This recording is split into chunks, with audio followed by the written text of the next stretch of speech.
사랑하는 성도 여러분, 안녕하셨습니까? 비전 말씀 묵상 시간입니다. 오늘은 가인과 아벨의 제사에 대하여 묵상하겠습니다. 특별히 제사에 실패한 가인에 대하여 묵상하겠습니다. 오늘의 말씀은 창세기 4장 3절로 5절의 말씀입니다.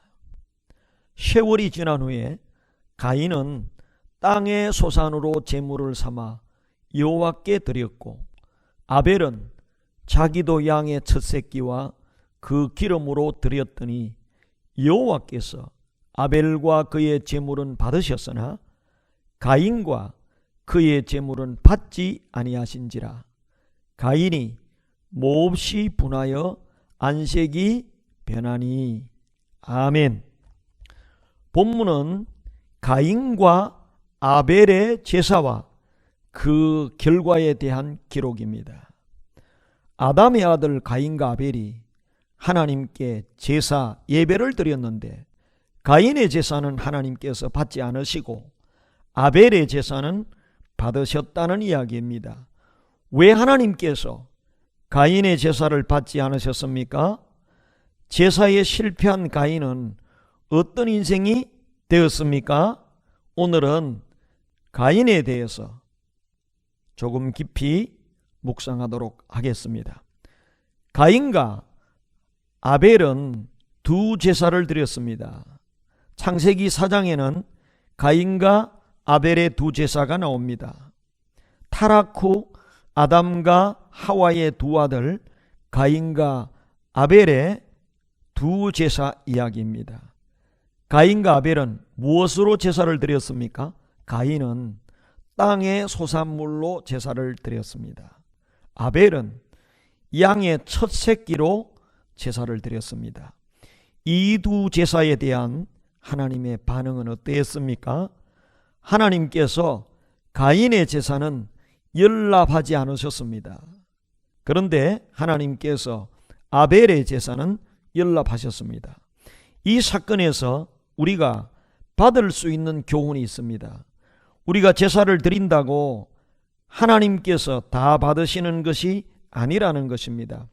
올라가는 제사, 올라가는 기도, 올라가는 찬양이 있고, 내려가는 제사, 내려가는 기도, 내려가는 찬양이 있습니다. 우리는 제사에 성공하는 사람들이 되어야 합니다. 오늘 본문에서 실패한 제사인 가인의 제사에 대하여 집중적으로 살펴보겠습니다. 먼저 왜 하나님께서 가인의 제사는 받지 않으시고 아벨의 제사는 받으셨습니까? 먼저 믿음의 유무입니다. 아벨은 믿음으로 제사를 드렸지만 가인은 믿음 없이 그냥 제사를 드렸습니다. 두 번째, 행위와 선한 의도에서도 차이가 있었습니다. 아벨의 제사는 복수로 나옵니다. 아벨은 큰 제사를 드렸다는 것입니다. 아벨은 정성을 다하여 제사를 드렸다는 것입니다. 그런데 가인의 제사는 단수로 나옵니다. 인색함으로 정성 없이 예배를 드렸다는 것입니다. 세 번째, 제물에 있어서도 차이가 났습니다. 가인은 땅의 소산물로 그냥 드렸습니다. 그런데 아벨은 양의 첫 새끼를 드렸습니다.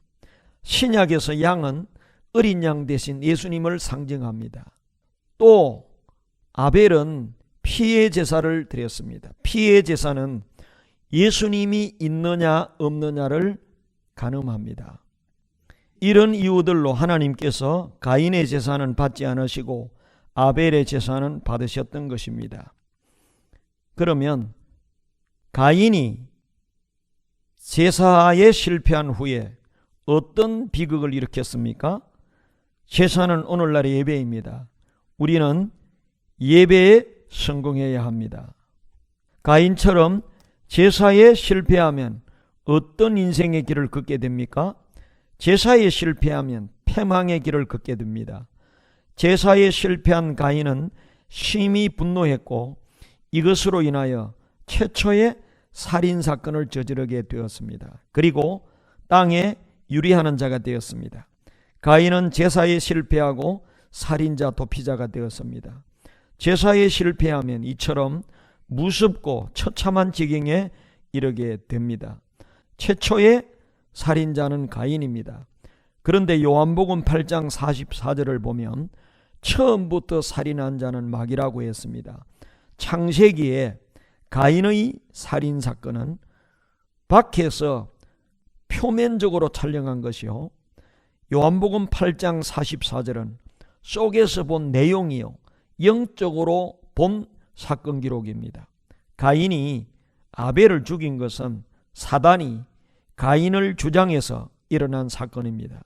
사단이 가인과 연합해서 일어난 사건입니다. 오늘날도 부모가 자녀를 죽이는 그런 사건들이 있습니다. 또 자식이 부모를 죽이는 사건이 있습니다. 이 모든 사건 배후에는 사단 마귀가 역사한 것입니다.